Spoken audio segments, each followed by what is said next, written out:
flag. But now we're back for another assault on your ears. This is Lower Dorks, a Star Trek Lower Decks podcast. Tonight, we're welcoming back Thomas Marrone, lead starship designer for Star Trek Online and starship designer extraordinaire, as we talk about the starships of Season 2. So tell me, boys, what are we drinking tonight? Well, welcome back, Thomas, by the way. It's great to have you back. We're going to talk everything ships. Really exciting. Excited to be back. Got a lot of juicy stuff to talk about. I want to mention that we started talking about a bunch of stuff, before we started recording. I was like, wait, it's true. we should just save it for the show because there's some deep dives ahead, my friends. So I hope I'm you're ready. But actually, at your request, we are drinking a Sex on the Beaches. I guess that's how you call it. A plural version of a drink. But yes, we are drinking that. Sexes on the beach. One of those. Sexes on the beaches. Wait, is it sexes on those beaches? This is terrible. We're already going way off the rails.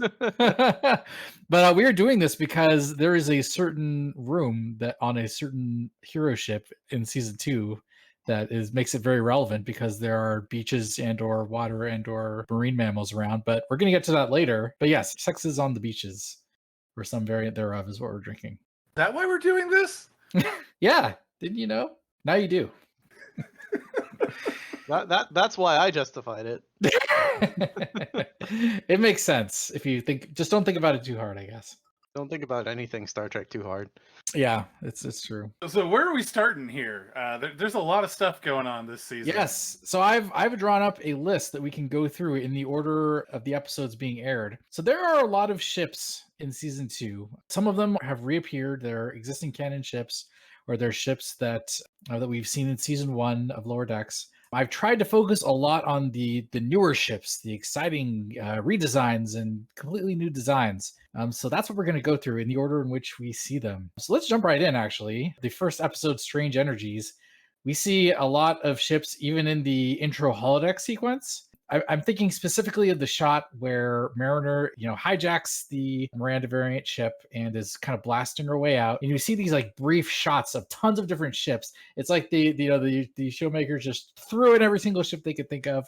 A lot of them are existing canon ships. Like Aaron, you mentioned there's Jem'Hadar ships in here. There's Hideki Cardassian ships, galores, lots of Delta flyers, which for some reason in season 2 there are just tons of Delta flyers everywhere. Flyers everywhere. It's like somebody on the production staff was all like, I need more Delta flyers. Somebody really loved them. I mean, you can't say no to really big shuttles, I guess.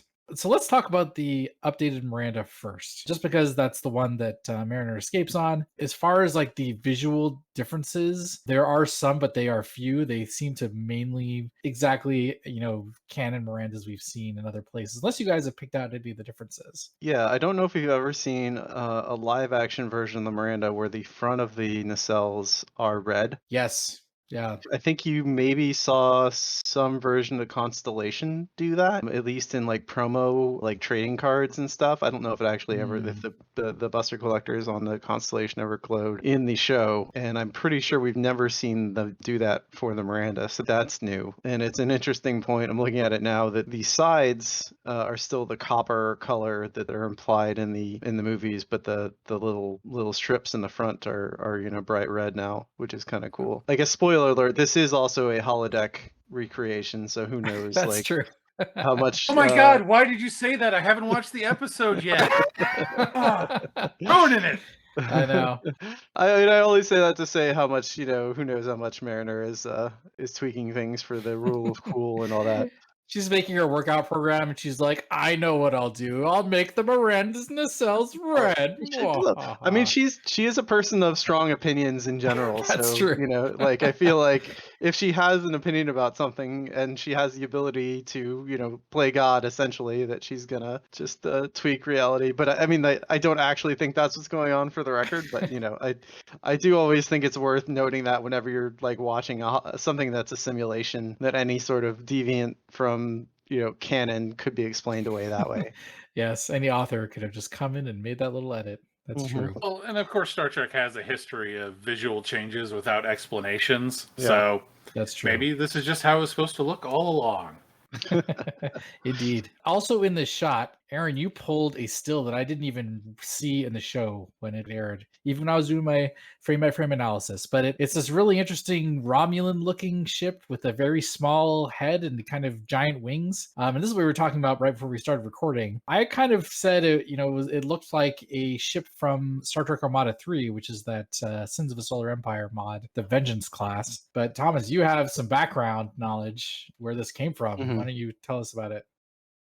Yeah, so my guess here is that this is a nod to the old tabletop role-playing game published by FASA Games. The FASA Star Trek role-playing game was set during the motion picture era, and it was released, I believe, in the 80s, kind of before TNG came out, or maybe right after or during early TNG. So Star Trek as a franchise was a lot smaller back then, right? You hadn't seen the Daedelus, of course, yeah. even. So every Romulan ship that the FASA guys, they have a Romulan source book with all these Romulan ships they wanted to add to the role-playing game. And so they had to make up literally everything except the D7 and the Star Trek Online calls it the Daedelus, but in the original series, it's just simply called the Bird of Prey. Right. And so they made a lot of these designs. And if you look at them, there are a few interesting things that are happening there. Obviously, some of them are very inspired by the original Bird of Prey from Balance of Terror. But a few, you'll notice, have the same kind of wing feathering and shapes of the other Bird of Prey from Star Trek 3. And that's because FASA was going off the original script of Star Trek 3, which was that the Klingons actually stole the Bird of Prey from the Romulans. Oh. So the Bird of Prey in Star Trek 3 was originally intended to be a Romulan design that the Klingons captured. From a color and design perspective, that actually makes a lot of sense, right?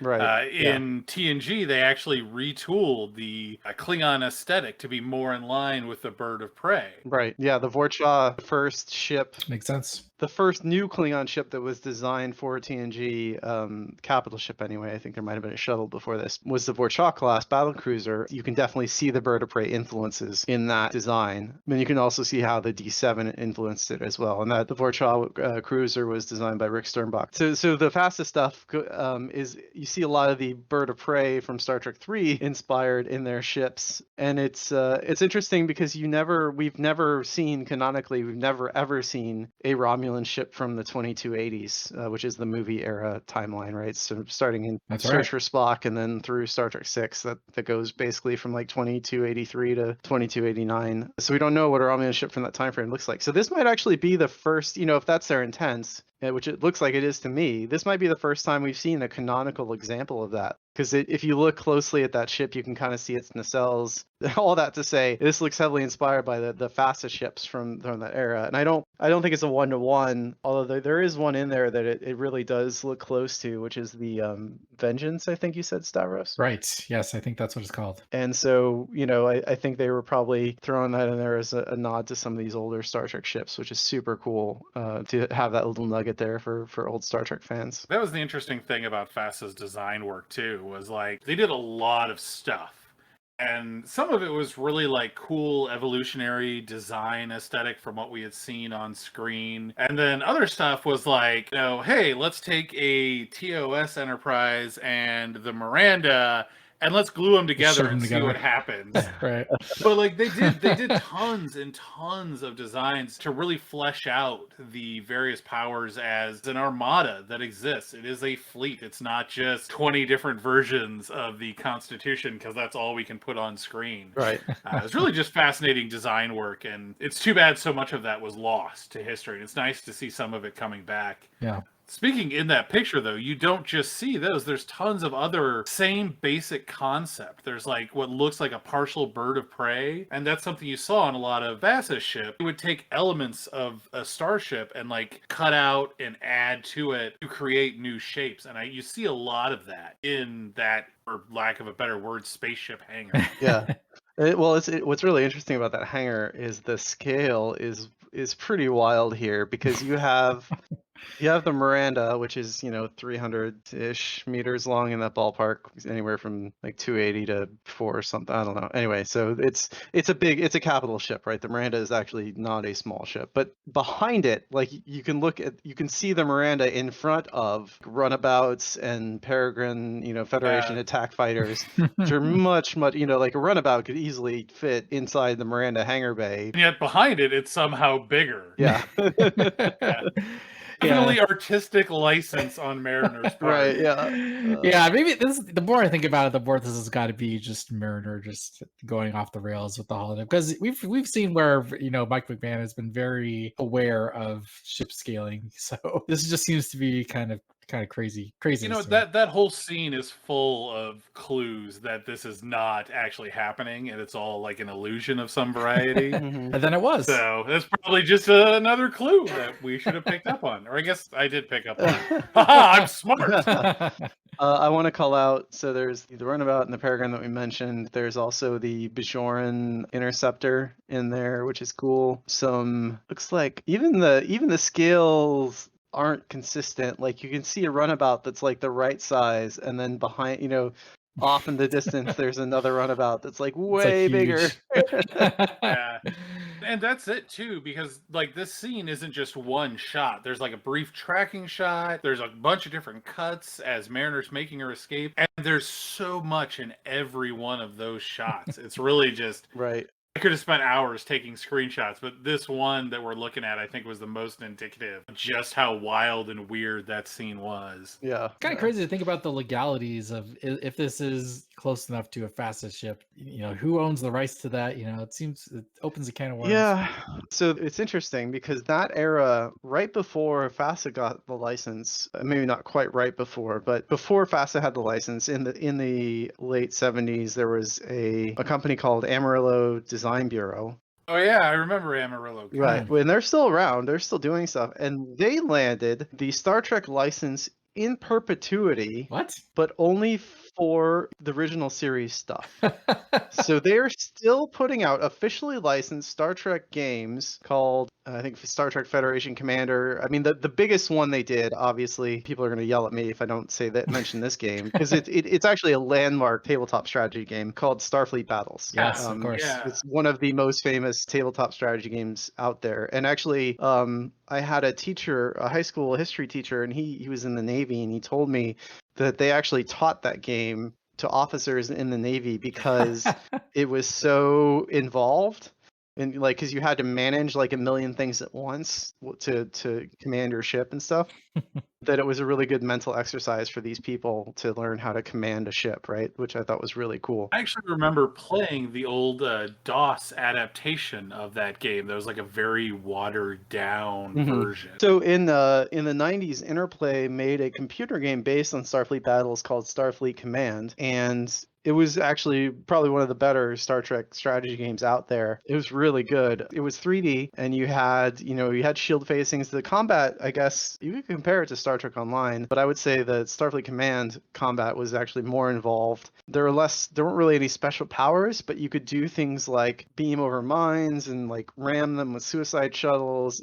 Was Amarillo the one that like they were all in on like assault shuttles and like shuttles that would launch micro torpedoes and swarms and all sorts of really neat exploration of the Star Trek IP's technology. Yeah, it was super cool. And they had Wild Weasel. Like, they're probably one of the only Star Trek properties that has really examined electronic warfare in like a meaningful way. I mean, you could say that, cloaking is essentially electronic warfare, right? But the Starfleet battle stuff, they really go hard into that. And they made up their own alien races. And so I definitely recommend checking out. You can get it on good old games, Starfleet Command. It's still a lot of fun. And if I remember correctly, the Amarillo They were the ones who really fleshed out like the Gorn as an empire. Mm-hmm. And the Gorn had these like really cool ships that were like multiple saucers with like wings that were like weapon platforms,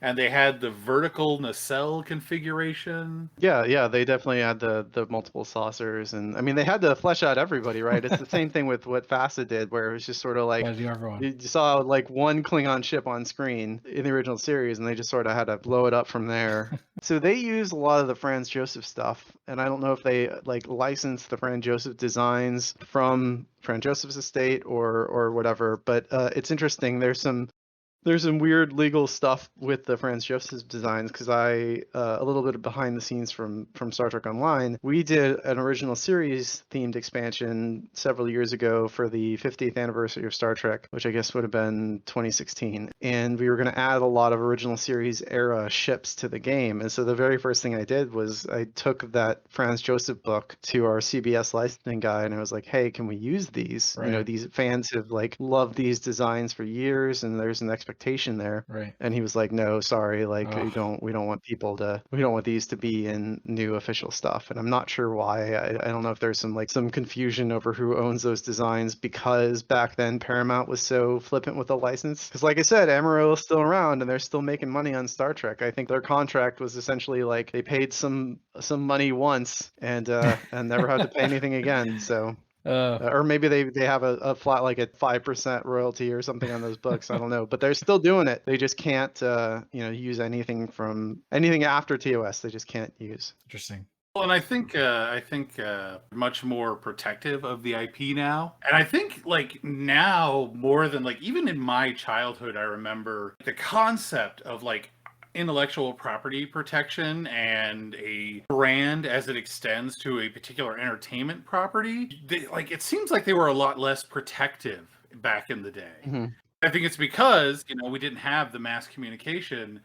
So, Amarillo Design Bureau making a game out of Amarillo, Texas and marketing it to a very niche market, very unlikely to do any damage to the wider IP. Right. Now they produce some little weird stuff and suddenly you're on nationwide news. Right. That's true. Well, Different universe. Well, yeah, and again, when they got that license, Star Trek had been canceled after 3 years. It was in syndication in certain markets, but it was running at like 10 p.m. at night. Like I don't think there had been a Star Trek convention yet, or maybe there had been one. Like Paramount didn't know that it was gonna be a franchise at all. They just thought, like, oh, whatever. These guys want to make a shitty board game. We don't give a crap. We want to they want to pay us a little bit of money. That's fine. And then we might as well make something out of this stupid Star Trek thing. Like. I really think that was a mentality back when it happened, and then it blows up and becomes a worldwide juggernaut. Exactly.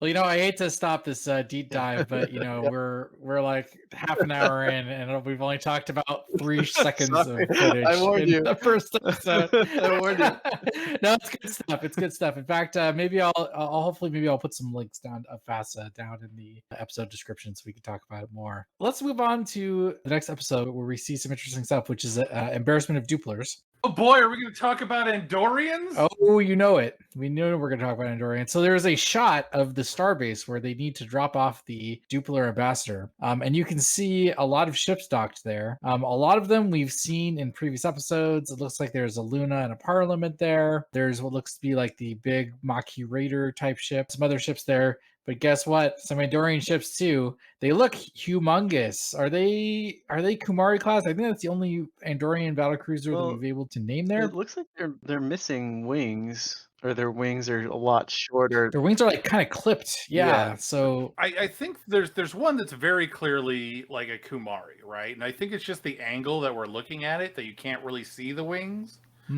It could be. But the other one, the reddish one, that's very clearly meant to be like an updated design. Yeah. If it's a Kumari, like the scale again is wildly off because those ships are about the size of the NX-01, right? So we have a vague idea of how big the Parliament class ships in that shot are, which are 700-ish meters long, which is big. That's longer than a Galaxy class. So the Maquis Raider there is also kind of out of scale if that's what it's meant to be. And then you have the Daedalus class, which is also also actually bigger than it should be at that point, and maybe not. No, it is a little bigger because I mean, Daedalus class ships are maybe like 200 meters max. So looking at it fractionally, you would expect the Daedalus maybe to be about 20 or 30% smaller. But that's nitpicking. But the Andorian ships are really big compared to what you'd expect them to be if they were just significantly larger Yeah. than if they are those ships. But I think this is the DS9 problem, Yeah. where when you're trying to get a aesthetically pleasing shot, like actually scaling everything doesn't always work.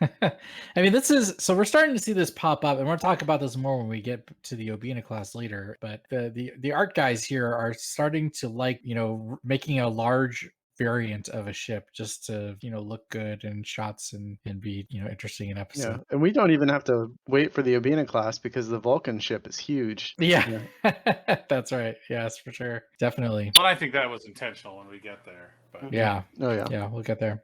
Yeah, it's kind of neat to see these new Andorian ships. I know Aaron is just really into Andorians and has what I like to call an Andorian problem. So it's only a problem if you're not into Andorians. That's true. That's true. I have to give that to you. Is because the ship, the one that is very clearly just it's a Kumari from all that I can see of it. Just like you said, scaled up. Also, when they're on board the station, you actually see the Andorians wearing the Ent era uniforms in the background. Mm-hmm. Right. An interesting thing too, in that promenade shot, there is a scene where you see the windows, and what's outside the windows? Delta Flyer.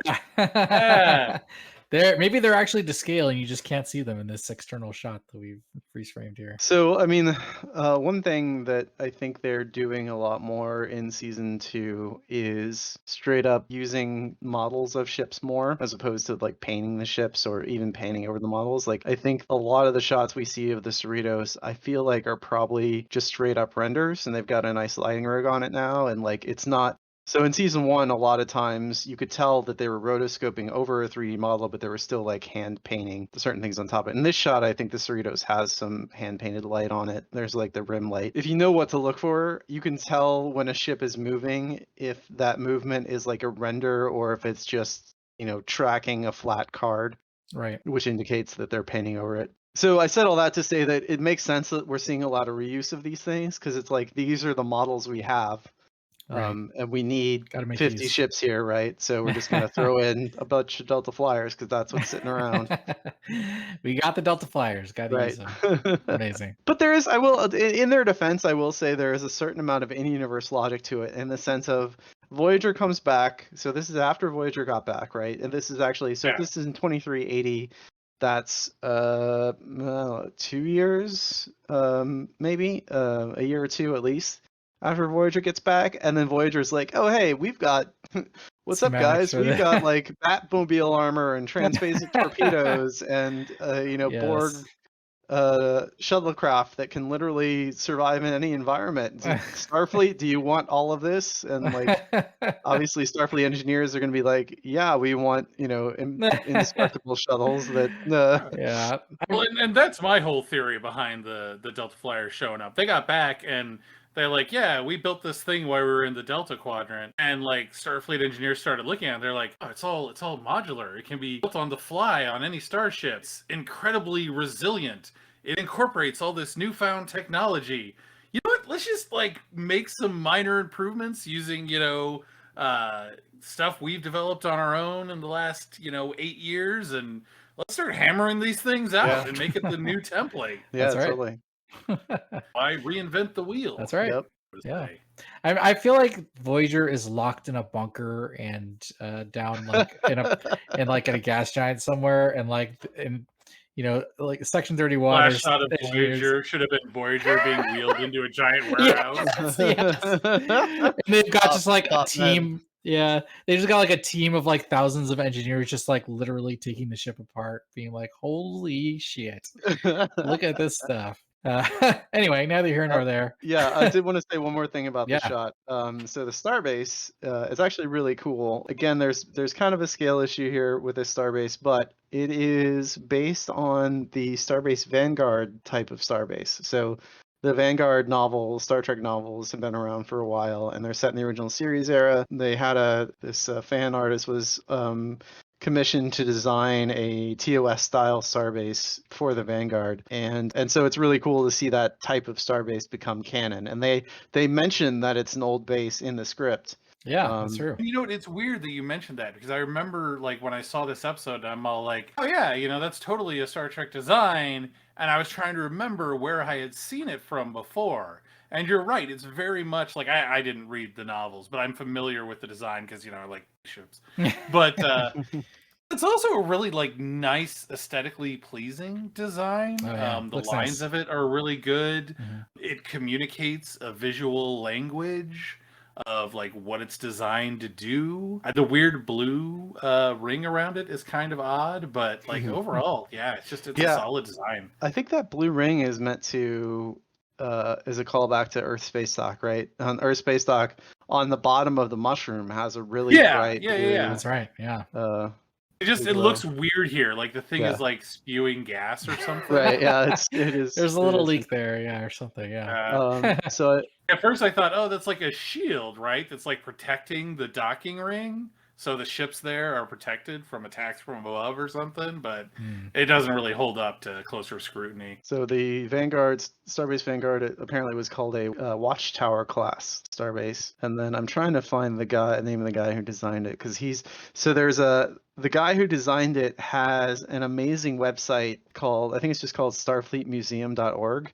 And it's basically, he did this whole entire history of the Earth-Romulan War. Oh, that website is amazing. His designs are they're fantastic. They just... Yeah, I think it's Masao Okazaki. Okay, yeah, that's his name, Masao Okazaki. And it's like it's starfleet-museum.org. Yeah, Starfleet. So check that place out. So he made that website before Enterprise came out. So he's basically and unfortunately threw that whole thing out the window. Yeah, it is a bummer, because he took the Daedalus, which, you know, was the only design we had from that era, and then extrapolated a whole Starfleet from that, and then wrote all this really cool history about the Earth-Romulan War using the Daedalus as a reference point. His designs were always these, like, very simple, very utilitarian, like, looked like they could be mass produced without a lot of bells and whistles. Yeah. Like just a wartime economy space vessel that was still... They were all very aesthetically pleasing. Like, I remember one of his designs that I always loved was it was literally just like a series of bulbs, right? You had the back that had the engine and it had the engine protrusions, and you had the forward bulb with some weapon extensions, and then he did the whole nose art thing on them. Yeah, and it was very beautiful designs. Yeah. Yeah, I highly recommend people check out his work. It's brilliant, and it's great to see his an influence of his stuff make it to canon. So I really want to thank the Lower Decks artists for just diving in and leaning into all this peripheral stuff in fanon, and elevating it the way they have between this and the FASA stuff too. To that extent, we've reached a point where they can do a lot more with animation that's really high quality on lower budgets. Yeah. And even like CG now, you know, they just launched that CG series that's, you know, targeted towards children, Prodigy. But you can do a lot of stuff now that is high quality and accessible to the mainstream, or even just accessible to the fandom. I'm really hoping they start taking advantage of that. I would love to see them bring back an anthology series that just tells one-off episodes, hour-long episodes of different eras, and explore, you know, like, create that aesthetic, create the various, you know, stories, and let us see these things we've only heard about on screen. Yeah, that would be amazing. I think there was some rumor that that's what Discovery was going to be back when... early on. That was the original idea. Well, I don't know if it was the original idea. I know because that was the big Netflix kerfuffle. They were pissed when they found out that the plan was to do a different crew every season, different ship every season. Oh, interesting. Crazy. Well, I hate to bring us back on track again. That's exactly what I'm gonna do. Gosh, but I had no idea the Starbase. Slave driver, Stavros. Can we just talk about Starship? Yes. Well, you know what? There's so much more to talk about. Although this next one is kind of I want to say kind of a footnote, but it's from one of the next episodes, Mugato Gumato, where the conman takes off from the Mugato planet, and the Cerritos catches him and tries to tractor beam his ship. But then the ship like instantly disintegrates, and the pilot tries to coerce Captain Freeman into giving him a shuttlecraft with a bunch of other stuff. The tractor factor joke is one of my low key like the funnier jokes. It's the lowest tractor factor. But anyway, I mean, looking at the ship design, I mean, it's kind of blocky and car-like, and has it still has the aesthetic of like Federation shuttles. Yeah, a little bit. Yeah, they got a nacelle on there. Something we see in this season is civilian ships with like clearly Federation technology. There's it makes me think of the nose. Definitely makes me think of like the OG Vipers. Vipers, yeah, that was my immediate thought. That's good. It's like the minivan of Vipers. Yeah, but I did the other thing I wanted to say. I think it also really, even the stripe really makes me think of is it the Eagle 5 from Spaceballs, the Winnebago? Oh my god, yeah, like the coloring and the rust on it. Yeah, yes, definitely. Wow. I totally see that. The one thing that kills me is like its nacelles appear to be like a battery meter. Yeah. Like what is going on? Multiple colors. Did the artists not realize what they were doing, or they're like, hey, it's a garbage ship, and it's no batteries, it's almost empty. yeah. I don't know. I mean, and the whole exploding con. I mean, that guy could have been dead. I mean, the Cerritos California class ships already aren't the best. Like what if the transporter operator was mildly incompetent? That guy'd be dead. I don't know. It seems risky to have a button that you just slap to explode your ship. Yeah, would anybody miss him though? That's true. I think he would miss himself. Yeah, that's what I was gonna say. Like he's got to think about his own survival here. A little too much faith in the Federation. Clearly, he didn't watch too much of the series to realize how unreliable transporters. He didn't watch the intro. Amazing. You think like this only would work if a Starfleet ship intercepts you, right? Like he had to, like, someone built this self-destruct feature with the like, okay, you're stopped by a Starfleet ship that has a competent transporter officer. Just freaking hit this button, man. You'll be fine. Well, I think that's his whole plan, right? He has set this up to be like this. Yeah. Then he accidentally runs into a Klingon ship, and he's like, "Oh, I'm screwed." Yeah. But the funny part is that doesn't Admiral Freeman contact Captain Freeman? Is like, "Oh yeah, like people are running scams in this sector." Yeah, and it's this guy, right? That's the whole joke. So like, has he self-destructed the ship before? Like, how many times has the scam been run with this one ship? I feel like that was a vibe I got, that they just sort of fell for it again. Does he? So he already victimized someone, and he like pieces together. Well, his that's ship where again? this ship came from. Probably he scammed some civilian freighter. And then he rigged it to explode when he gets tractor beamed again. This seems he probably super sets risky. it up after every encounter, and then he like looks at each encounter and decides, "Oh yeah, I can get something off of these guys." Seems dangerous. Waiting for the next rube. Oh geez. Okay. Well, let's talk about the next ship, which is the Monaveen. Oh boy. Yes, from the episode where Pleasant Fountains Lie. I hope you like gold, just like the Pac-Led planet, because there is a bunch of gold on this ship. This ship is just, I want to make sweet, sweet love to it. It is such a it. So I was looking at the MSD. Oh no.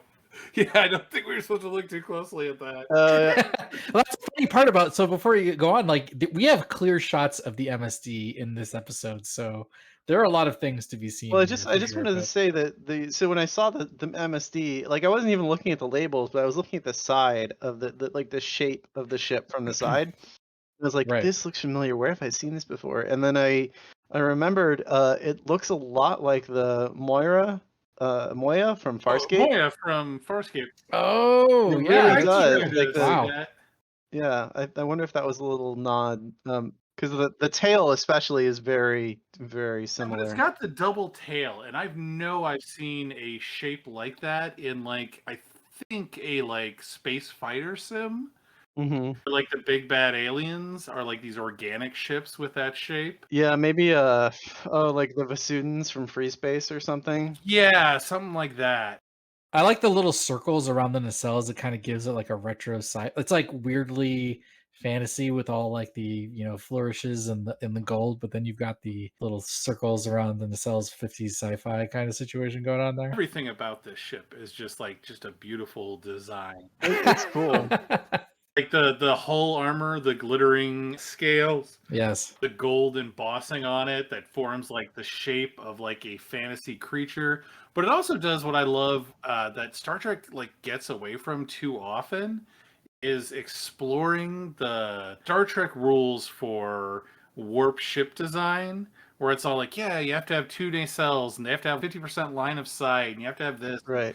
Like all that stuff. And this ship does it beautifully. Like I think the only thing that's really missing is that there's no evident deflector, but that's like a real common. Even in TOS, you didn't always see a clear deflector. Yeah. But overall, yeah, really uses that language really well to create this like ship that it really speaks to who its designers were. Yeah. These people, these cosplayers. These, I mean, another angle I think would have been fun is if they had made it just like a giant like sailing ship kind of. Yeah. Right? Like if they really wanted to lean into the Renaissance feel of it all, like a giant trireme or something. Yeah. I feel like that's been done to death. Oh, it has too. been. I mean, Treasure Planet's one of my favorite movies. Oh yeah. But yeah, I mean, like I like this ship, and I think it was super cool and definitely an interesting. We really haven't seen a ship like this before, and that's something I think that it would be fun to see more of. It's just more civilian capital ship, like big cruise liners and things like that. I think my real question for you is, when is this ship coming to Star Trek Online? Well, I mean, probably someday. I don't know. What you're saying is you haven't been working on it. No, I haven't. We haven't. We haven't been working on it. But I think obviously there would be a demand for it. It would be easy enough to add to the game. We do have a bit of back and forth when we are adapting Lower Deck stuff because we have to make it fit. We have to kind of flesh out the details and make it seem like it belongs in the quote unquote real world. You're basically speaking to 2 different design settings, right? Exactly, yeah. Yeah, and it's really a hard line to walk without making it look completely ridiculous.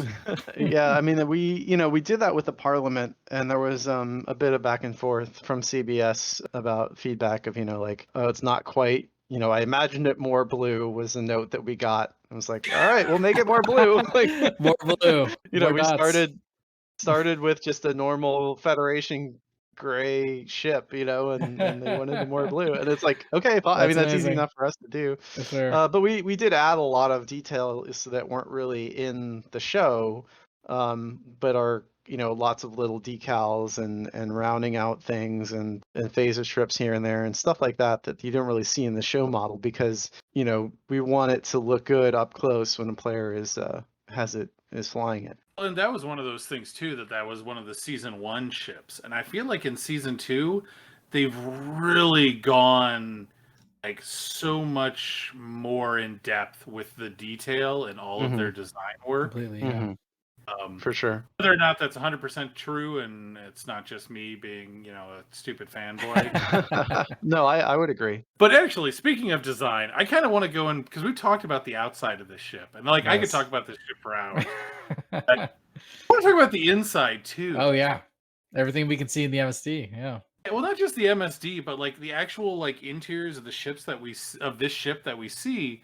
They do this weird thing where like we see the engine room and they're what the heck do they call it? The dragon's some dragon's fancy blood or dragon's breath. Yeah. Their engine room, they're basically their warp drive, their matter-antimatter reactor is shaped like a dragon, right? So is that what that is? I was gonna mention that because I choose to believe they have a literal dragon on the ship that's performing a function. I feel like that's not the case.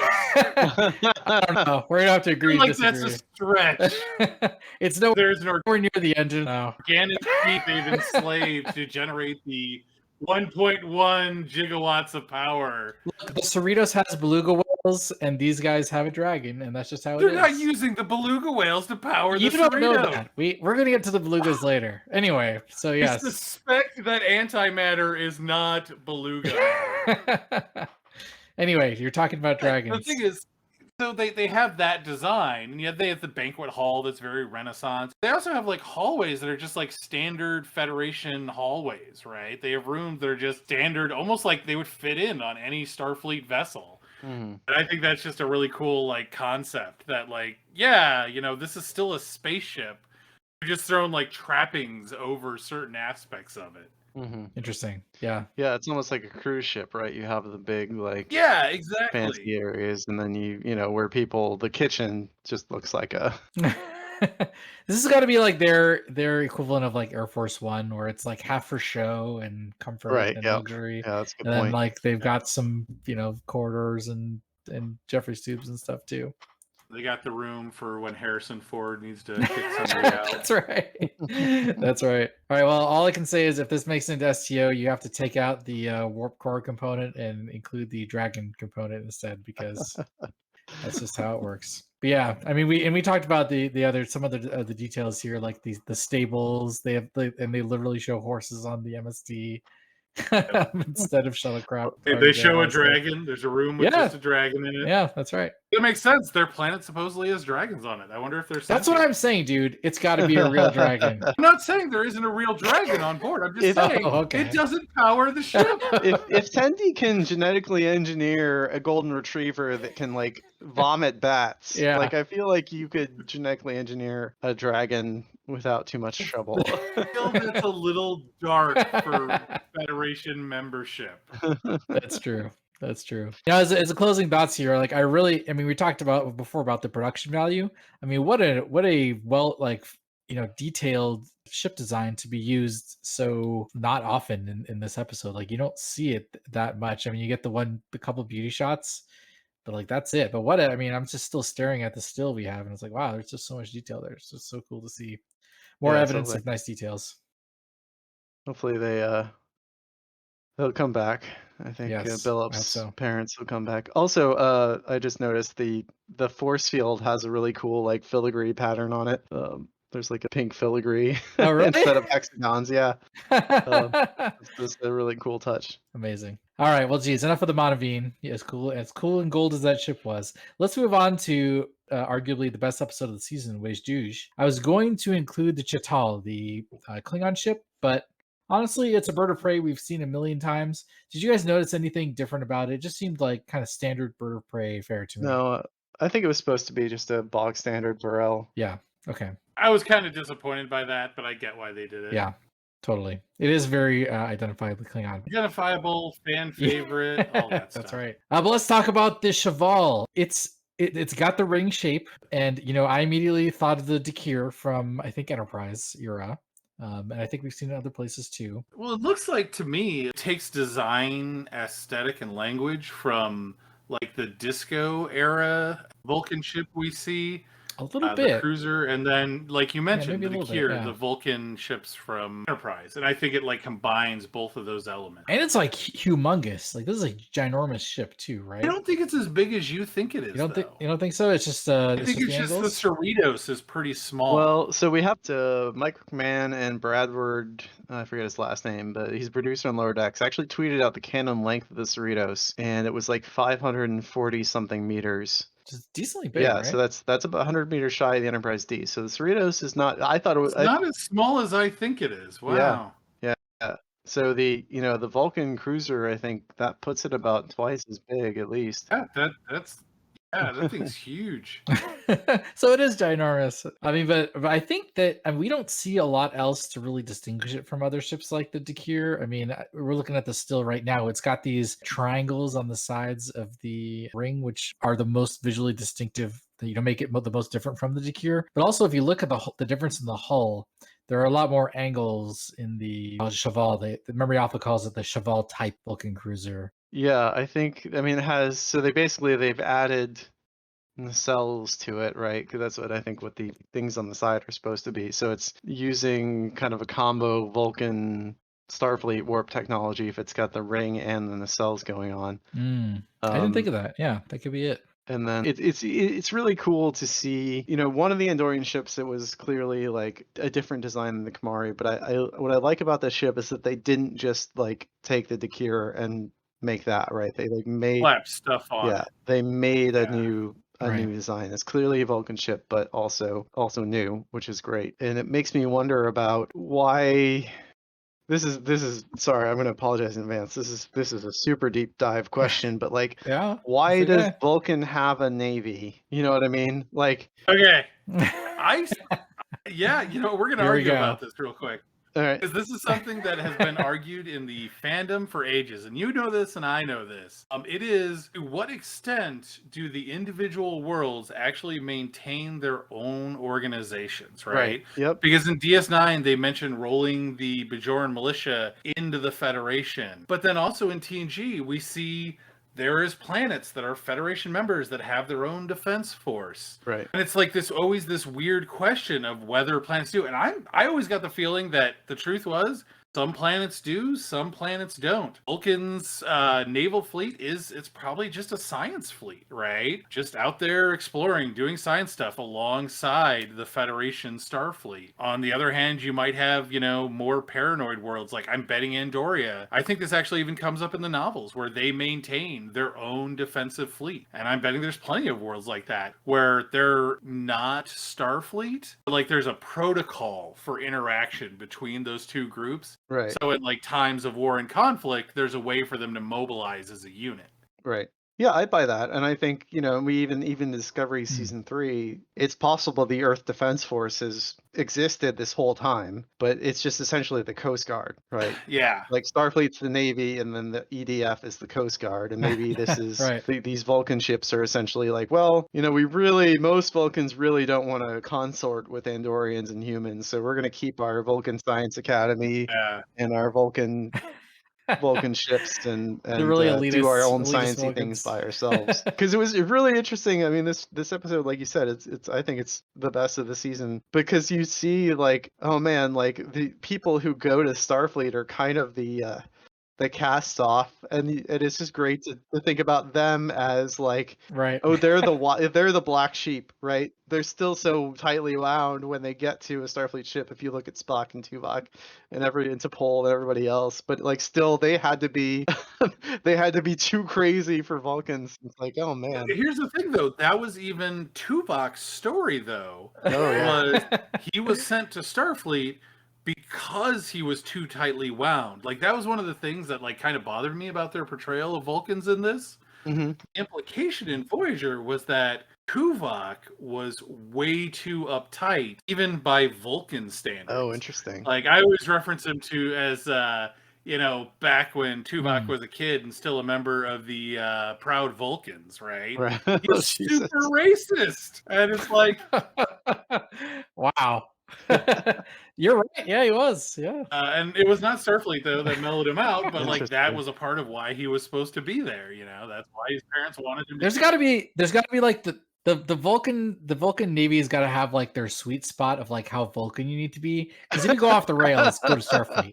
If you're too tightly wound, go to Starfleet. But if you're like the sweet spot of like, you follow orders and you're logical, but like, not too a bunch of a tight ass, you could stay. That's fine. I always get the feeling that like Vulcan science is more like we're just going to collect a whole bunch of data and that's the end of it. Anyway, we were getting completely off topic of ships, but there's no like experimentation or population. So like we got to space and we're staying here. We're good. I mean, I do want to bring up a point before we move on because I think it's really interesting that this is when you're writing a story and you're like, we're gonna show a Vulcan ship. And Mike McMahon was like really excited because we hadn't really seen that before. But it's fun to me to think about all of the questions, the world building questions that immediately will conjure. And I think that's one of the cool things about talking about Star Trek and these fictional universes is like going hard on these questions about like, well, wait, I didn't think it worked that way, and then like, you know, it's not real, so it doesn't work at all. But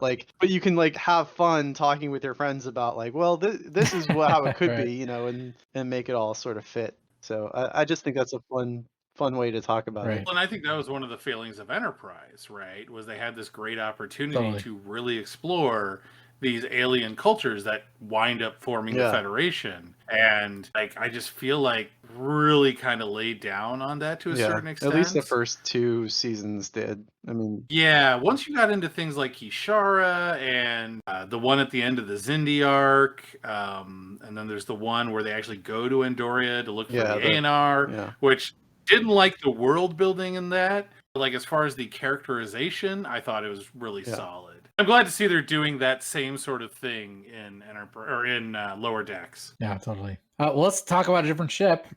This one, a little exciting, from the episode. I've heard it called First Contact and also First Contact, but let's go with First Contact. It's the U.S.S. Archimedes. This is the vaguely Excelsior-like ship. Unofficially on social media, this has been labeled the Obina class. It's been confirmed, named that. We talked about in a previous episode, Aaron. This is based on the art director's name, which is kind of a neat little thing. Once again, you know, just like actually the Vulcan cruiser Cheval that we just talked about, this is another situation where we're taking an existing ship design and making it ginormous and then potentially changing some things about it. Although this ship has a lot of other things. It's got like the kind of general hull style of the Excelsior, but there's so much that's different about it. Like I said, the size is different. The deflector is kind of like a sovereign class looking deflector. Yeah, well, it's great that you say that, because I remember as soon as I saw this ship, I kept thinking about what Captain Freeman said at the end of season 1. She's like, "Don't make it all sovereign class." That's right. I know. They did it. They did it with the Obina. They took the Excelsior and made it all sovereign class. They did it. I do like that you got to see, you know, the top. You get to see the ship from all sorts of angles, and I do want to mention the captain of the Obina too, because she was a great callback to Ensign Gomez from, I think, Best of Both Worlds, or maybe Q-Who, one of those. Anyway, she was an ensign on the Enterprise D, and she spilled her hot chocolate all over Captain Picard. And the actress was really charming. She did a great job, and it's really cool to see that character come back. And it was really great too, because she showed up in like I think 2 or 3 episodes. Totally. And they did portray her as somebody with like, you know, big dreams, right? And it's nice to see a resolution to that storyline, even though she did wind up commanding a dump truck of a ship. I don't know. Well, one thing I do want to call it real quickly is a similarity to the old Excelsior design. You don't see it in very many of the shots, but and I mentioned this when we talked about the episode in a previous episode with Aaron, but it's how terrible it looks. Yeah, I remember that. No, that's not what I said. It's the we've got like the schematic of the ship appear, or the MSD even. Appearing behind the captain's chair, which you can see in only a few of the TNG episodes. So kind of a neat little callback to, I think Sulu's Excelsior captaining, where you can see when he had a young ensign on board who was super racist. Just saying, man, Tuvok had problems when he was young. Damn. Glossed over. That's true. Is there anything else to say about this ship? I mean, we don't really get a lot of ideas of its capabilities or anything like that before it's completely disabled. We just kind of get a look at it, and that's basically it. Yeah, I wish they had. I mean, they did it. They tried to show the Captain Gomez and her crew not giving up, right? Like they cut to them a few times, and they're like trying to fix the shuttles, and then they're trying to do some other stuff. I wish they had given them a bit more agency to be like, oh well, we're gonna crash into the planet, but we can at least divert it into the ocean so it doesn't kill a bunch of people. You know what I mean? Like that was my big thing. Like even just punching a hole in the side of the ship is gonna divert your trajectory at a certain point, especially if you do it far enough out. You know, you got 20 hours. Like, I mean, punch a hole in the warp core. Yeah, and that's burn yourself off course. Yeah, at what point do you just turn off antimatter containment? I feel like you don't kill. If you're gonna write for a science fiction show, you need to like at least make a moon landing in Kerbal Space Program. Because you learn like how movement works in space is so not intuitive if you haven't. Well, I mean, it's one of those things that if you ever even read about like the early NASA attempts at not docking but meeting 2 aircraft in orbit, right? And how bad they were at it, right? It makes you realize that these were the smartest men, the most knowledgeable men of their era, and making this work was insanely hard for them. But it's one of those things, it's totally counterintuitive. That also leads to the problem of then what happens when you portray that on screen. I think we're in an era where like science fiction fans are like smart enough and knowledgeable enough and have enough access to information that they're not going to look at it and go, why? I don't understand why this is happening like this. They're going to be much more accepting of space is weird. I'll throw a shout out to The Expanse because I always do that. They are really careful about stuff like that. And they do a good job of visualizing orbital mechanics and stuff for people so they can understand that like you're always moving. And that's something I think this episode does actually do. Like that, when the Archimedes is disabled, it doesn't sit still, right? It's just keeps going. Right. Well, and I do like that too. It's they call out right away. They're like, yeah, we're 20 hours from the planet, right? I'm like, oh, that's moving really fast, assuming these, two planets weren't very close to each other, which you generally, I don't think would see in a habitable planet. But still, it's a great call out. Like, yeah, planets are really far apart, Space is vast. Yeah, I wish we had seen more about the Archimedes, or at least this class of ship. But honestly, it's just I'm happy just looking at it. I'm looking at it right now. I'm still just having a good time. So okay, you know what? Come on, can we at least for one moment just acknowledge all the problems with this ship design? Come on, the bubble butt. The bubble butt. Butt. That's a problem for you. It's a problem. It doesn't look good. The weird wart on the engineering hull. The neck that looks like it spent way too long roiding out in a gym. Wow. Just so much wrong with this design. Wow. Yeah, the upper body that looks like that, hey, maybe those pec implants were not necessary. Like, come on. Why does everybody love this ship? Too beefy. I don't know. Like, everything about I hope we can still be friends after work this. For me, and it may be that, like... Because, like, here's the thing. I like this ship. I love the ships in The Expanse. It was hard for me to, like, adjust to them because, like, I had developed an idea of what they looked like from reading the book, and the shows don't really jive with that so much. But that's all just, my head. But, like, I love, the Andromeda from, Gene Roddenberry's Andromeda. Very different design language. But for something about this ship, it just doesn't work with the rest of the Starfleet vessels we've seen. Especially the hero ships. Which, even though it hasn't gotten a show, the Excelsior was very much the flagship of the Federation. It was the ship of the line for a long time. And I don't know. I think I like it. I think I'm just happy to see more, for whatever faults that you find with it. It fits in this era of Starfleet in terms of detail, right? The nacelles are sovereign class nacelles, right? The color of the hull, it all fits in that, and that's something that I think it took us a long time to get there to see that. And the very first time we saw that was a little disappointing with the Inquiry. I think they didn't really understand how much people were looking forward to seeing this era of Starfleet on screen. And, I think it just wasn't a priority for the production. They're like, oh, crap, we need a bunch of Starfleet ships. And so they made what they made. So seeing this era getting more filled out is exciting to me. And I think it's cool. It's good for Star Trek Online, obviously, to see more variants of existing designs and more Starfleet ships. I think you're getting a little bit of a backlog, aren't you? Yeah, we are, for sure. Hey, nothing wrong with that. You still have an Andorian battlecruiser to release. How many decades has it been now? I'm on board with that. Oh dear. Just to jump on the bandwagon, like we saw the Enterprise E introduced in what, like 98 or something like that. When did First Contact come out? 97? 96 or 97, I think.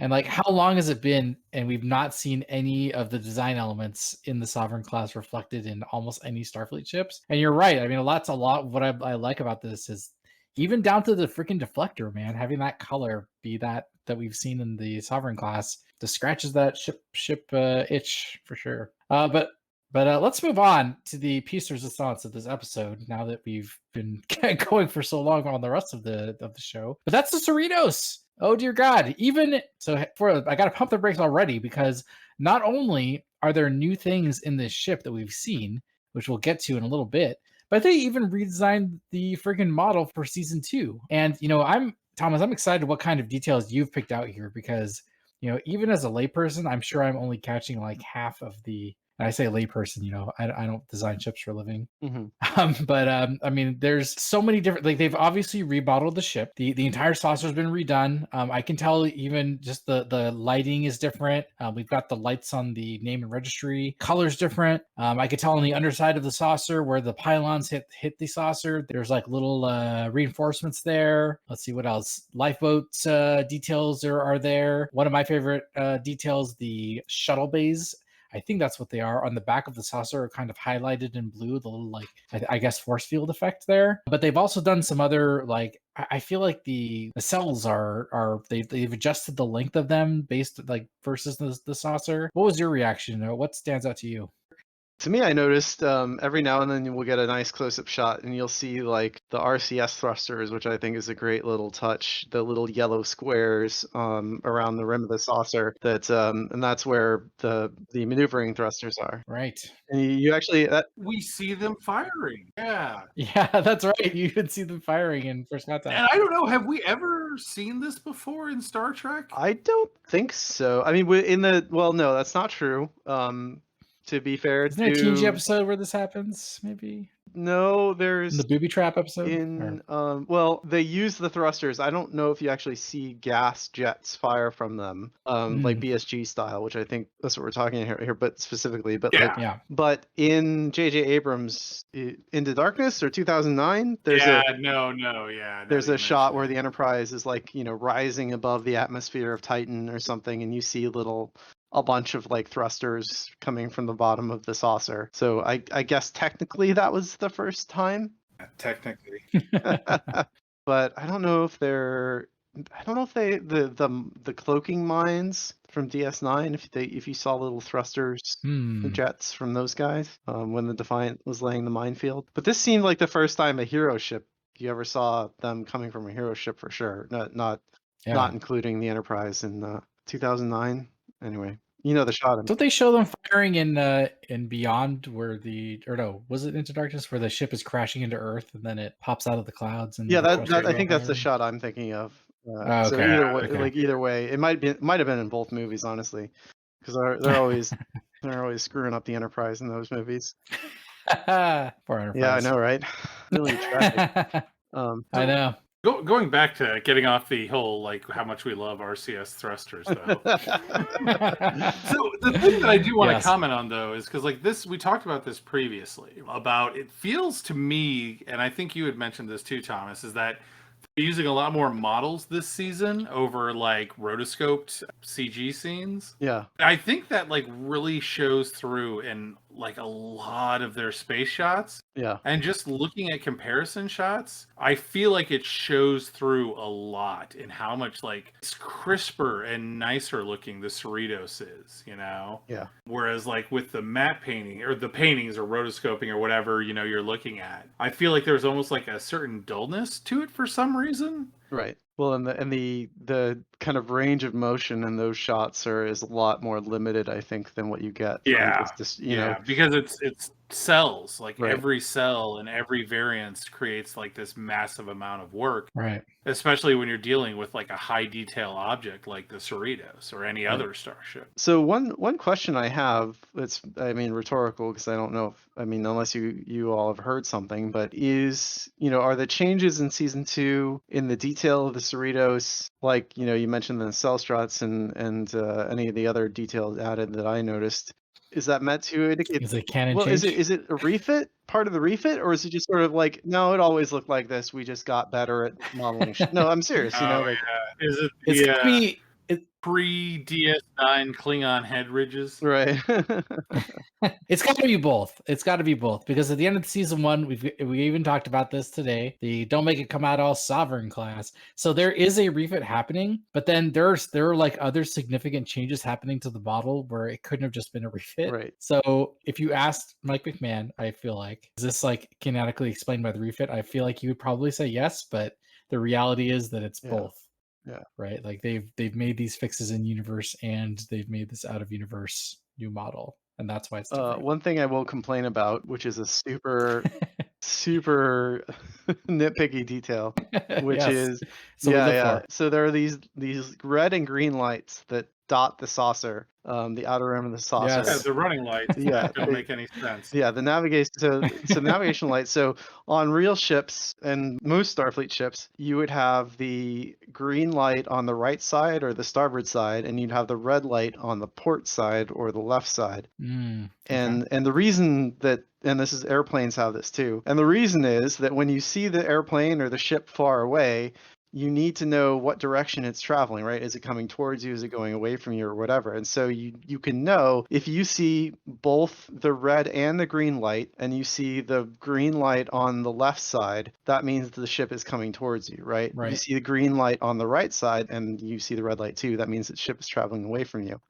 If you only see the green light, that means that you're, perpendicular, and you can obviously tell if it's going to the left or the right, but if you only see the green light, that means that you're facing the right side of the ship. So Christmas tree arrangement on the Cerritos is very confusing to me because that's not really. And that's one of those things that a lot of sci-fi does with their design, is that they take from existing design elements and they slap them on their sci-fi spaceship. Like I can't remember what show it was, but there was a spaceship and it was like a civilian freighter, and I just remember it had PO tubes on it and attack vector wings on it that those are useless in space, right? Mm-hmm. But it's one of these things where like, this looks cool. Well, not even looks cool, right? But it's a design language people know. Right. And in the red and green lights, it's like, this makes sense to a certain extent, right? These are sensors that the ship is using to gain information about what's going on outside the ship. Then you take a step back and you're like, are they really necessary? Like the whole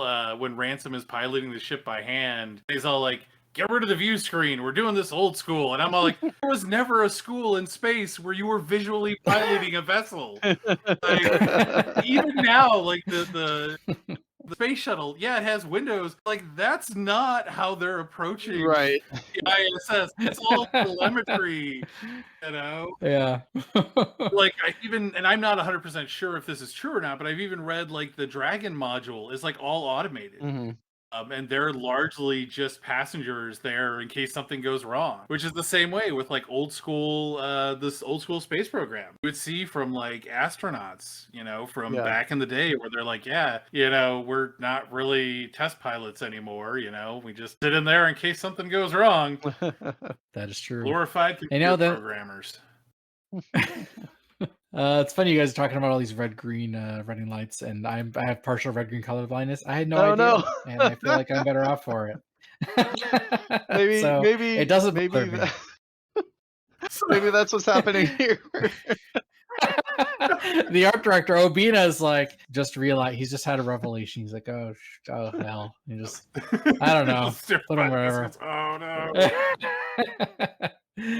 Oh dear. All right, well, let's talk about the new features of the series that we see in this season. The coolest, or at least most dramatic, I don't know about coolest, the coolness factor is it's the blue lights on the shuttle bay, right? The coolest factor.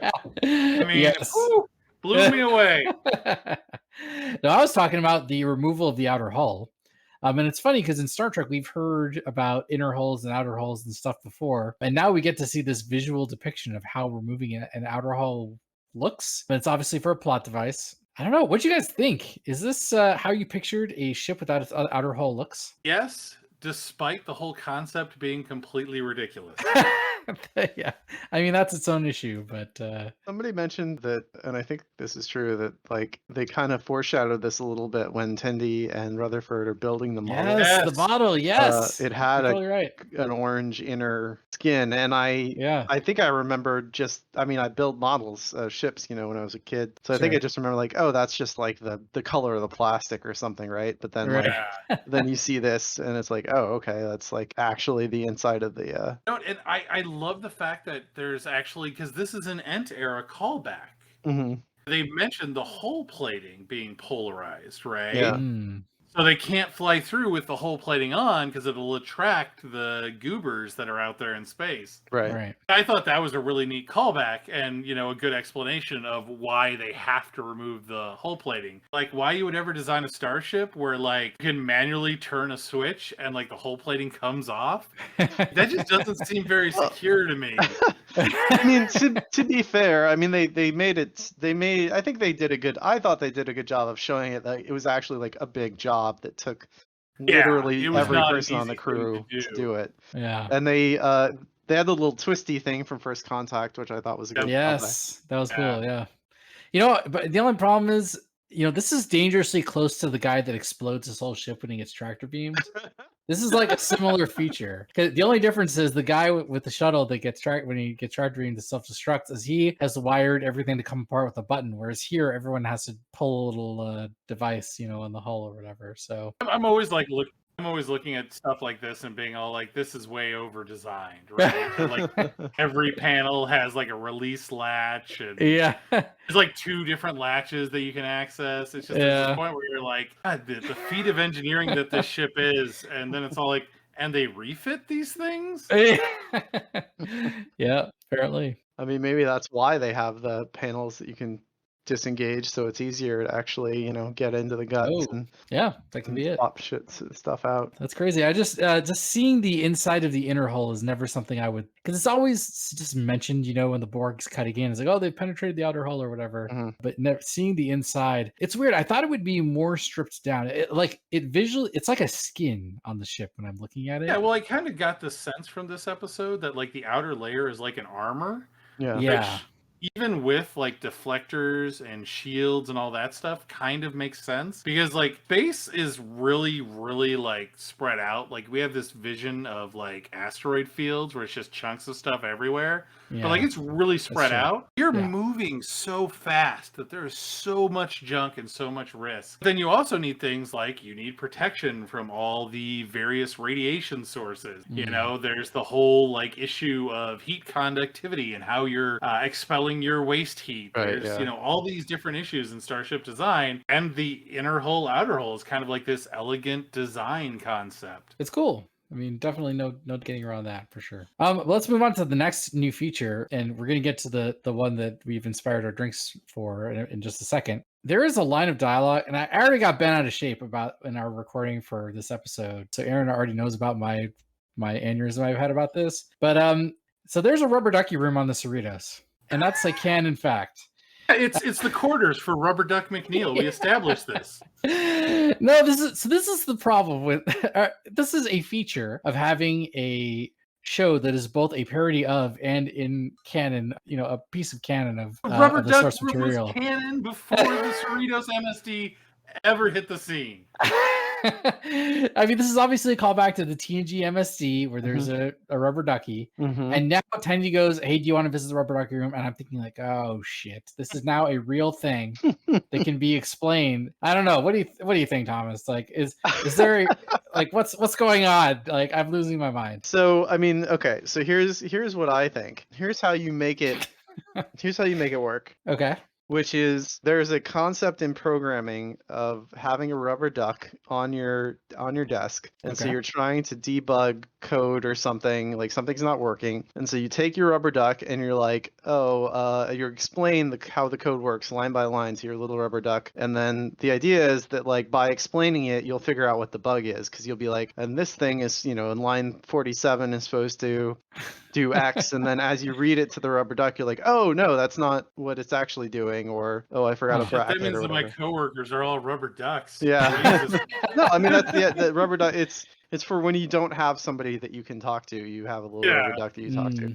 So the rubber duck room must be a place where you can like throw code up on the wall and have somebody evaluate it for you, maybe like a hologram or there's like a holodeck character there. Yeah, exactly. And so it's just it's like a holodeck rubber ducky. It's not literally a rubber duck. So you're saying it's a holoduck room? Oh no.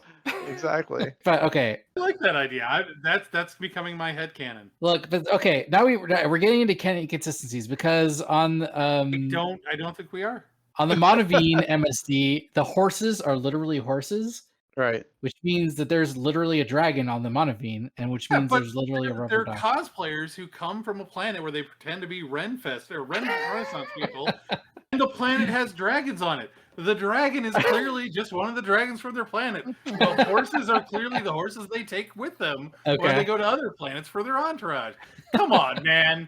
Like, use common sense here, buddy. I mean, this all makes sense if you think about it for 2 seconds. It doesn't. I mean, Stavros. I mean, all the MSD is, it's a graphical map, right? And so like, Okay, yes. So you don't, if you look at a map of a mall or a theme park, right? Like everything, there are icons of things like a restroom or a turkey leg stand, but like there's not actually a giant turkey leg sticking out of the ground, like. What? How dare you? That sounds amazing. Yeah. So you're saying there's not a 30-foot tall turkey leg at Disneyland somewhere? No, and there's not a giant rubber ducky in the Enterprise D. It's just the icon that they use. I'm just dying here that I didn't realize this entire time Stavros thought there was literally a room with a giant rubber duck in it. Well, no, because in TNG you can't backpedal, buddy. It's out. People know. People know. No. You know what? I could explain this, but screw you guys. So let's move on to the next topic. No. I mean, like, I'll explain it for you. No, in TNG, okay. It looks like it's now Lower Dorks with Aaron and Thomas. It's Lower Ducks. Lower Ducks. Lower Ducks, yes. The best ducking podcast. Oh god. The best ducking Star Trek podcast. Make it happen. I'll listen. No, everything's fine. You know what? Let's just move on. Sadly, I already finished my my Sex on the Beach, but we're going to talk about cetacean ops anyway. So cetacean ops, we've heard about this room in previous shows and whatnot, and even in this show, and we actually get to see it this season. Hilariously, it is filled with 2 beluga whales that outrank the main cast and Harry Kim, and they seem like preoccupied with sexy time with Rutherford. Mm-hmm. Which is funny because that's actually a callback to earlier in the season. I completely missed it. Really? What is it? Like, yeah, it's in like the first episode where he's hanging out with the Trill chick. Oh yes, and they mentioned like, we're gonna hang out in Station Ops. They're gonna go hang out and go for a swim in Station Ops, and like after that, they're all over Rutherford. Yeah, you're totally right. But let's talk about this room. I mean, so first of all, what the hell is this room for? All right, Mariner says that it's, I don't know, something navigation when they're like running in there. That was the original idea, wasn't it? Like cetaceans, they live underwater in a like neutrally buoyant environment. Okay. So they already think 3-dimensionally. Right. So obviously they've got one up on Khan, who's the smartest man in the universe. So is that what this is? Like the belugas are like, yes, like plot a course and underwater and like they like pipe their information up to Khan. Never made much sense to me. What do you think, Thomas? I mean, was this like the holy grail of Starship design where you're like, yes, cetacean ops? I mean, I'm actually disappointed that they did it before. We've wanted to put cetacean ops in Star Trek Online for a long time. Actually, so just do it better. This one was kind of weak. It was just like a round. Well, deep I pool. gotta say, so the original, so people might not know that Cryptic Studios wasn't the original developer for Star Trek Online. That was a developer named Perpetual Studios, and their version of Star Trek Online was envisioned a lot different than what we ended up doing. But they actually, early in their development process, they actually hired Andy Probert to do some concept art for them because they were going to really, really flesh out the Galaxy class ship. They were actually going to turn the Galaxy class into a social hub. And so they hired Andy Probert to do these amazing concept drawings of areas of the Enterprise D that we never got to see. And since it's for a video game, he could go hog wild with it, right? So he designed a more expansive like sick bay hospital complex. Like it's not just Crusher's office. It's like this whole everything word, and then he did the computer core, which is like 5 stories tall and has these little like floating chairs where you could go up and down. But I remember that concept art. It was just beautiful, so much of his designs. And actually the very first thing I did when I got hired at Cryptic was I sniffed around on the shared drive and found all his concept art and just spent like the whole day looking at to me lost concept art for stuff. A lot of it made it Amazing. online anyway. But I said all that as a setup for, and one of the rooms he did was cetacean ops. So there are a lot of Andy Probert drawings of what he imagined cetacean ops looking like on the Enterprise D. Right. And The it's ones I remember, it was much more like like an aquarium. Like a SeaWorld. It kind was, of yeah. yeah. It was very much like, there were walls and like people were walking around and they could see the dolphins. It was almost like I've actually been watching seaQuest lately. Oh my God, such Ooh, a yeah. great show, kind of. Yeah, I love times. I love seaQuest. And you know, in seaQuest there are these there's a room, there's like a pool where they can talk to the dolphin, but then there are these tubes throughout the ship where the dolphin can swim by, and that's kind of what the Probert cetacean ops was. So I always wanted to do Probert's version for Star Trek Online if we ever had the opportunity or reason to do it, and we haven't yet. So I'm glad that it made it into the show and into the canon finally, to see the inside of it. But I do recommend anybody that has access to the TNG Tech Manual. There is a couple pages about cetacean ops and what it's for. And yeah, the gist of it is that the cetacean crew members can think more easily in 3 dimensions. And I think there's some like they're also kind of experimenting, there for behavioral experiments. And I get the implication in that in the TNG Tech Manual that they're working with like sentient crew members that can communicate. And we see that now, that Lower Decks kind of leans into that. But also with Xindi Aquatics, like cetacean ops could also just be there for, we have aquatic aliens that need a place to live on our spaceship and they're in Starfleet. So that's sort of what cetacean ops is for. It could be as simple as that. I think it was Voyager that actually was like the first one to really deal with that, where like I think there's an episode early on where they mentioned that we have X number of crew members and we have X number of different biologies that have different needs. Mm-hmm. And that's a huge problem when you're stranded so far from home. Right. I thought that was really cool to show like the consequence of like what it takes to run a truly multi-species starship. Yeah, and the Titan books lean into that a lot too, because they that was one of the big things that they wanted to emphasize for those books, was just like, we want the most like crazy aliens, the most diverse Starfleet crew we can get. And so there's like the Doctor is like essentially a raptor. Yeah, he's like a dinosaur. Man. Yeah. And there was a really funny passage in the one that I read that was like, people were like nervous when he was around babies. They thought that he was like going to eat their baby or something. Oh man, amazing. But instead, in this show, we get Lieutenant Junior Grade belugas that give terrible medical advice and seem to have prioritization issues. I was kind of disappointed. I wanted cetacean ops to be the thing that always got referenced, but like you never saw. Yeah, you got vetoed there. That scene was definitely hilarious. Can't really complain too much. Also, strangely, the like emergency deck plating release was down the water pipe. Like and it's like the same design as all the others. So the belugas couldn't use it, and you're like, why would you design it that way?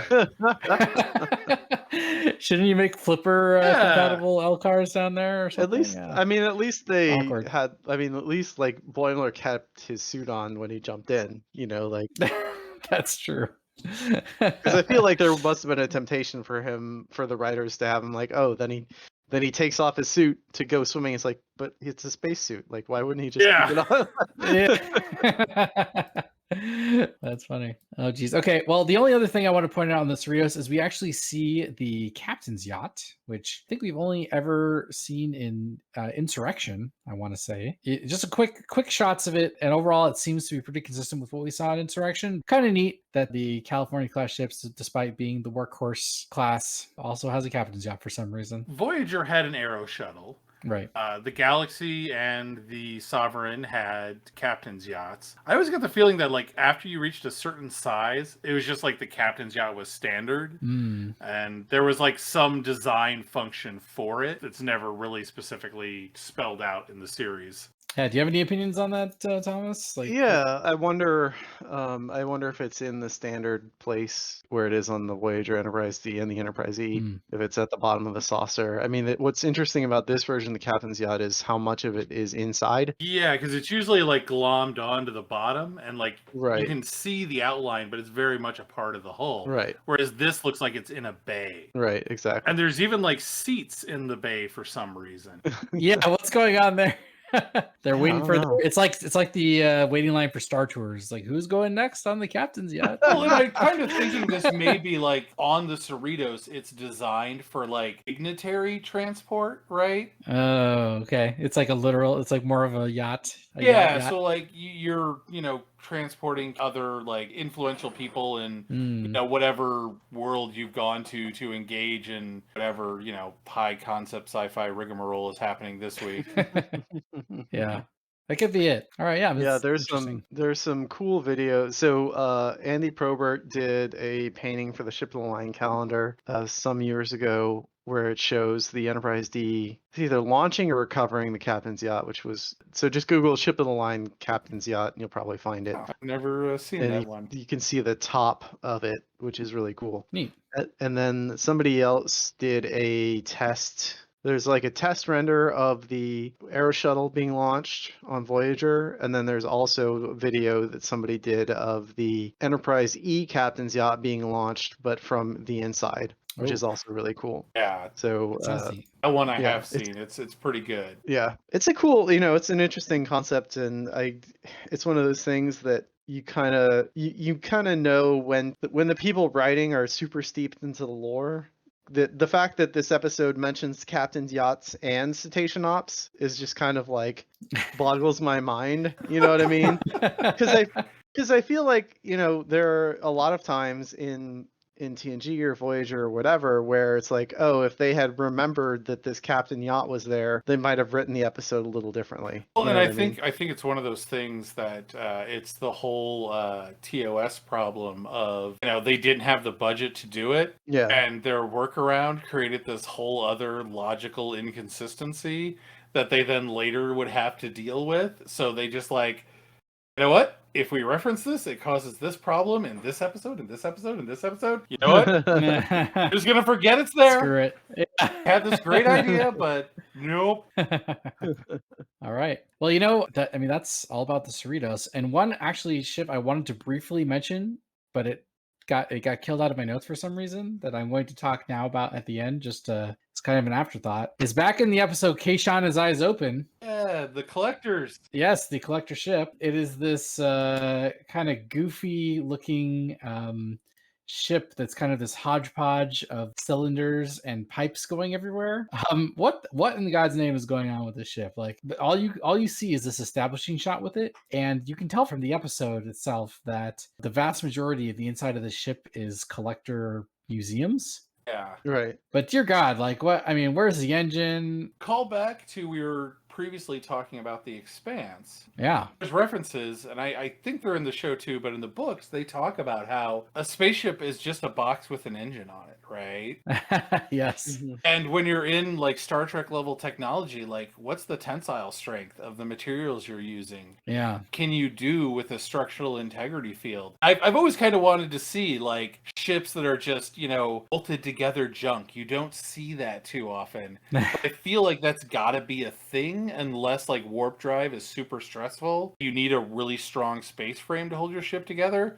But I don't think we've ever seen any evidence for that. Yeah, I mean, you could make the argument that Borg ships are just a bunch of junk bolted together. It's just a lot of densely bolted together junk. Yeah, that's true. But I was thinking more true. of like very obviously just stuff bolted on. Like, right. Actually, no, we do see that in Enterprise again. We keep referencing it, the series, that is.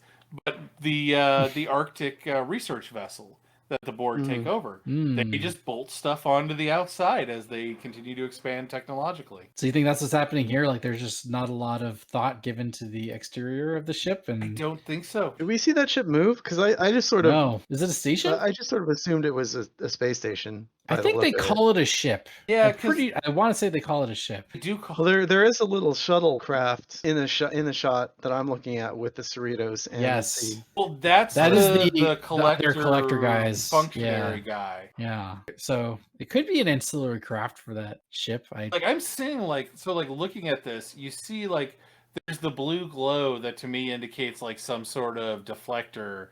There's the red glow that to me is either a Bussard collector or, you know, some type of thrusters or something. There's no like warp engines that I can tell. So I don't know. Yeah, it's hard to say. When's this ship coming to STO? It's not high on the list. Yeah. Yeah, I mean, it's just what a weird aesthetic tubes breaking, and pipes going all over the place just doesn't work for me. Strange wild card ship. Like somebody was like, you know what, we're doing it. I like the idea of the various components connected together by tubes and pipes and wires. That to me could have been a really cool aesthetic. Like here, it's just such a hodgepodge. There's like no logical sense to this thing. Yeah, very confusing. One thing that is cool, I think it's worth mentioning in that episode, though, is that because some of it's set on the Titan, we do get to see more of the inside. Like we see the transporter room in the Titan. Yes. Right, yeah. We saw a little bit of the bridge at the Titan in the in season 1, but at the end of season 1, but we get to see more of it here, you know, and I think that's cool too. I totally forgot about all the Titan interiors. It's got to be right. The transporter's got to be right next to the bridge because Riker's like right effing there. He just runs in, get Boiler out of there. But, you know, definitely cool. See to the see conference room too. Oh, we see Riker's office. Like, man, now that I'm thinking about that, we should have done a whole segment on just the Titan. We still can't. Well, Riker, way to drop the ball, director. I did it. But you know, it's funny. Speaking of the Titan, Riker's got some. This is the first time we've seen a Captain Riker ready room, and as I recall, there's like a record on the wall, and of course the trombone and that kind of thing. Yeah, well, I mean that's his whole thing. I mean, we know the trombone isn't his original because that was in the collector's collection. Was it in there? Yeah, you didn't notice it? No. Hey, he's got a trombone. There's a lot of stuff in there. The man can replicate a trombone whenever he wants. Yeah, probably. I do like, I mean, the interiors of the Titan were clearly influenced by the Enterprise E, right? Which I think is cool. Yeah. The Titan, so it's interesting, the Luna class and the Saber class and the Akira class and I guess the Norway class all seem to be of an era.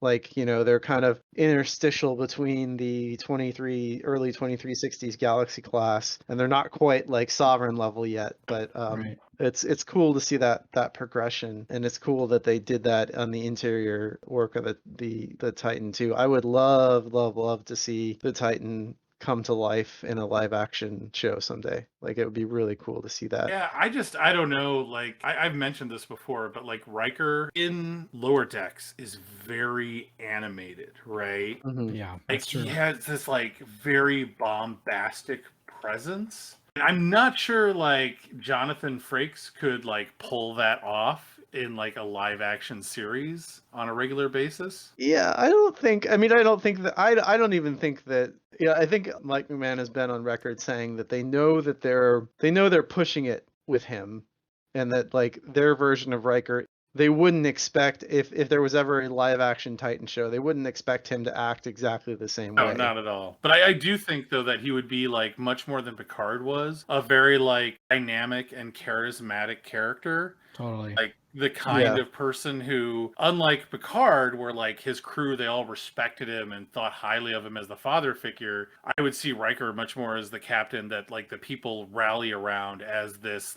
brother in arms more so. Right. Yeah, totally. One day, maybe. And you know, we're reaching that point where, you know, they can do enough with voices and CG that maybe we'll get that like CG Star Trek series that, you know, spans the ages, you know?